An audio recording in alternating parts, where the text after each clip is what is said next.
प्रधानमंत्री मोदी जी ने आपको लकड़ी के चूल्हे से मुक्त कर दिया और 11 करोड़ गैस के कनेक्शन दिए गए और 1 लाख कनेक्शन उत्तराखंड में दिए गए। 1 लाख कनेक्शन। जल जीवन मिशन, मैं फिर बताऊंगा, मैं पहाड़ से आता हूं। गर्मियों में एमएलए होते हुए मुझे घूमना मुश्किल हो जाता था। जिस गांव में जाओ मेरे से पूछती थी मैं बहने, अब आया तू, देख मेरे सर का हाल, थैला उठा उठाकर 3-3 किलोमीटर में नीचे जाती हूं, पानी लाती हूं, दिन के 3 घंटे निकल जाते हैं, तब जाकर के घर में पानी देती हूं। ये कहानी उत्तराखंड की थी कि नहीं थी? बोलो, बावड़ी से पानी लाने जाते थे कि नहीं जाते थे? पोखर से पानी लाने जाते थे कि नहीं जाते थे? बोलो, नहाने के लिए बावड़ी में जाते थे और बाल्टी में पानी लाते थे और घर पहुंचते थे तो फिर पसीने से नहा लेते थे। होता था कि नहीं होता था?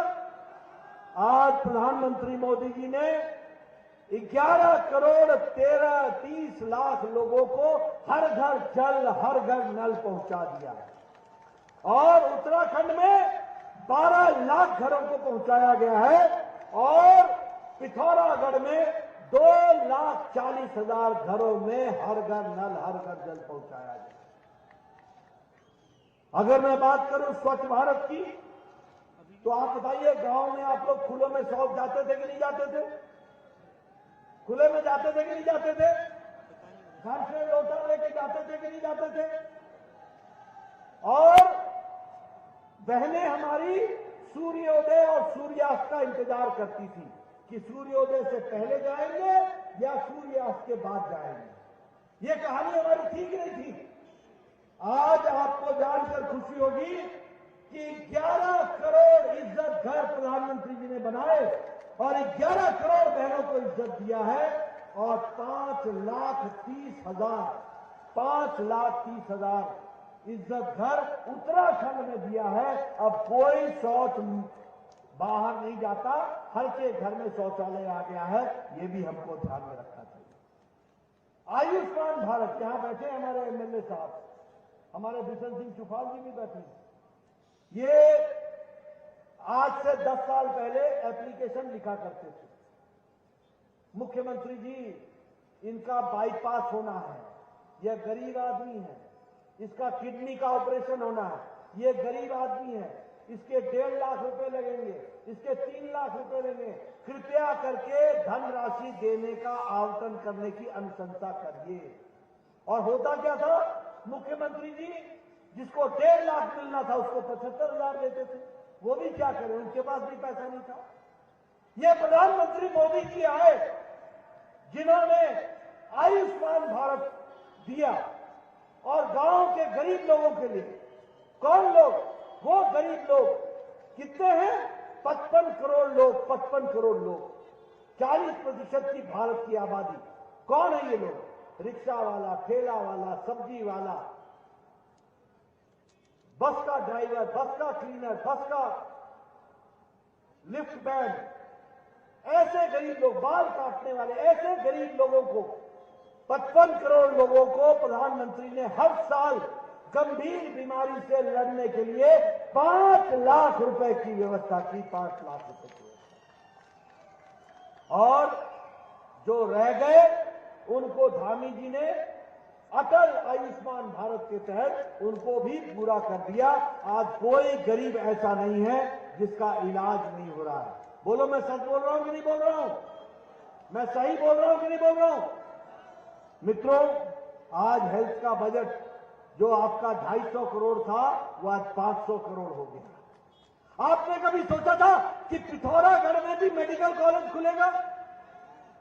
आज आपको पिथौरागढ़ में मेडिकल कॉलेज मिला है। यही अजय टम्टा जी हैं, मेरे पास आए थे, मैं स्वास्थ्य मंत्री था और उस समय दिया गया। अल्मोड़ा में मेडिकल कॉलेज खुला। कभी सोचा था कि मेडिकल कॉलेज खुलेगा? कभी नहीं सोचा था। लेकिन आज मेडिकल कॉलेज खोले जा रहे हैं। उसी तरीके से ड्रिंकिंग वाटर के लिए 1200 करोड़ रुपए खर्च हो रहा है। मनरेगा में 64 करोड़ रुपए खर्च हो रहा है। और धामी जी को प्रधानमंत्री जी ने विशेष प्यार से 41,000 करोड़ रुपए का सेंट्रल फंड दिया और विकास किया है। आप बताइए, देहरादून दिल्ली अमृत भारत ट्रेन चल रही है, वंदे भारत ट्रेन चल रही है कि नहीं चल रही है? देहरादून लखनऊ चल रही है कि नहीं चल रही है? आप बताइए, पिथौरागढ़ का एयरपोर्ट और हेलीपोर्ट बन रहा है कि नहीं बन रहा है? आप बताइए, विकास की दृष्टि से नए नए काम हो रहे हैं कि नहीं हो रहे? आप बताइए, कर्णप्रयाग को रेलवे लाइन दी जा रही है कि नहीं दी जा रही है? इसलिए हर दृष्टि से ऋषिकेश से कर्णप्रयाग के लिए 16,000 करोड़ रुपए खर्च हो रहा है। 4 धाम के लिए 601 किलोमीटर की सड़क बन गई है और 825 किलोमीटर की सड़क बनेगी। 12,000 करोड़ रुपए खर्च हो रहा है। आप कभी सोचा था कि कांग्रेस के राज में कभी भी उत्तराखंड में 12,000 करोड़ रुपए सड़कों के लिए खर्च होगा? सोचा था? आज बताइए, गांव गांव सड़क आ रही है कि नहीं आ रही है? पक्की सड़क प्रधानमंत्री ग्रामीण सड़क योजना में मिल रहा है कि नहीं मिल रहा है? सड़कें बन रही है कि नहीं बन रही है? ये नया उत्तराखंड है, ये विकास का उत्तराखंड है, उसको हमको समझ लेना चाहिए। और मुझे खुशी है कि उत्तराखंड यूनिफॉर्म सिविल कोड में भी सबसे आगे खड़ा हुआ है। धामी जी ने उसको भी आगे बढ़ाने का काम किया। मित्रों, मुझे इस बात की भी खुशी है कि वाइब्रेंट विलेज, हमारे यहां कहावत थी, देश का अंतिम गांव, देश का अंतिम गांव। प्रधानमंत्री जी ने राजनीति की संस्कृति बदल दी। अब हम ये कहते हैं, देश का पहला गांव, पहला गांव। और वाइब्रेंट विलेज की दृष्टि से 27 विलेज यहां पिथौरागढ़ के, उनका भी चयन हुआ है और वहां भी उसके लिए पैसा खर्च हो रहा है और उसका विकास होगा, उसको भी हम आगे बढ़ा रहे हैं। इसलिए विकास की नई नई कहानियां आपके सामने मैं रखना चाहता हूं। आप यहां जैसे वीर भूमि, मैंने कहा, आप कांग्रेस के लोगों से पूछो जब वो आएंगे वोट मांगने कि तुमने वीरों की बेइज्जती की है, सर्जिकल स्ट्राइक पर तुमने प्रश्न खड़ा किया, तुमने एयर स्ट्राइक पर प्रश्न खड़ा किया, पाकिस्तान को पहली बार तरीके से जवाब देने का काम किया तो नरेंद्र मोदी जी के नेतृत्व में हुआ। ये भी हमको ध्यान रखना है। आपको याद होगा, पुलवामा की घटना घटी थी। मोदी जी ने कहा था, तुमने बहुत बड़ी गलती कर दी है, तुमको इसका खमियाजा भुगतना पड़ेगा। कभी सुना है कि कोई प्रधानमंत्री इस तरीके से बोलते हैं कि तुमने बहुत बड़ी गलती कर दी है और तुमको इसका खमियाजा भुगतना पड़ेगा? और उसके बाद आपको मालूम है, 10 दिन बाद एयर स्ट्राइक हुआ था और पाकिस्तान में जितने भी अड्डे चल रहे थे, ट्रेनिंग कैंप, सब ध्वस्त कर दिए गए थे। ये हमने देखा। लेकिन कांग्रेसी भाइयों से पूछना, वो प्रमाण मांग रहे थे, वो प्रमाण मांग रहे थे। उरी की घटना घटी, प्रधानमंत्री जी ने, हमारे वीर सैनिकों ने रात को जाकर के सर्जिकल स्ट्राइक किया और वहां जाकर के ध्वस्त कर दिया। और हमारे कांग्रेसी भाई यहां पर प्रमाण मांग रहे थे, प्रमाण मांग रहे थे। बोलो, ऐसे लोगों को आगे आने देना है क्या? ऐसे लोगों को आगे आने देना है क्या? बोलिए, आने देना है क्या?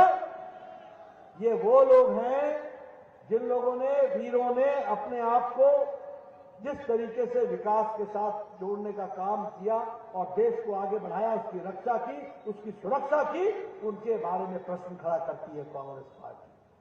इनका एक नेता है, उप मुख्यमंत्री का भाई डीके सुरेश, वो क्या कहता है कि हमें अलग राज्य बना, अलग देश बना दो, नॉर्थ का खर्चा साउथ के पैसे से चलता है, हम तुमको टैक्स देते हैं। ऐसी आवाज वालों को आगे बढ़ने देना है क्या? जो देश के लिए खतरा हो, ऐसे लोगों को बढ़ने देना है क्या? मित्रों, एक डीएमके का एक एमपी है, वो कहता है कि हम तमिलनाडु को एक सेपरेट नेशन बना देंगे। बताइए, वीर भूमि के सपूतों, ऐसे लोगों को आगे आने देना है क्या? मित्रों, आप लोग एक बात बड़े स्पष्ट दृष्टि से समझ लीजिए, देश सुरक्षित है तो प्रधानमंत्री मोदी जी के नेतृत्व में और उनके हाथों में सुरक्षित है। देश अगर आगे बढ़ रहा है तो उनके नेतृत्व में आगे बढ़ रहा है। उत्तराखंड को प्यार जो दिया है वो नरेंद्र मोदी जी ने दिया है और उसको बखूबी पुष्कर धामी जी जमीन पर उतार रहे हैं, उसको पूरी ताकत से आगे बढ़ा रहे हैं। बोलिए, ये व्यवस्था आगे बढ़नी चाहिए कि नहीं बढ़नी चाहिए? जोर से बोलिए, ये व्यवस्था आगे बढ़नी चाहिए कि नहीं बढ़नी चाहिए? मेरे नौजवान आप बोलो, बढ़नी चाहिए कि नहीं चाहिए? अजय टम्टा को जिताना है कि नहीं जिताना है? अच्छे मार्जिन से जिताना है कि नहीं जिताना है? पुराना रिकॉर्ड तोड़ना है कि नहीं तोड़ना है? देश को आगे बढ़ाना है कि नहीं बढ़ाना है? तीसरी बार फिर से प्रधानमंत्री मोदी जी को प्रधानमंत्री बनाना है। इसलिए मित्रों, आप सब लोग अपनी राष्ट्रीय जिम्मेवारी को निभाइए और राष्ट्रीय जिम्मेवारी में अजय टम्टा जी को अपना कीमती वोट देकर के विजय बनाइए। इन्हीं शब्दों के साथ बहुत बहुत धन्यवाद।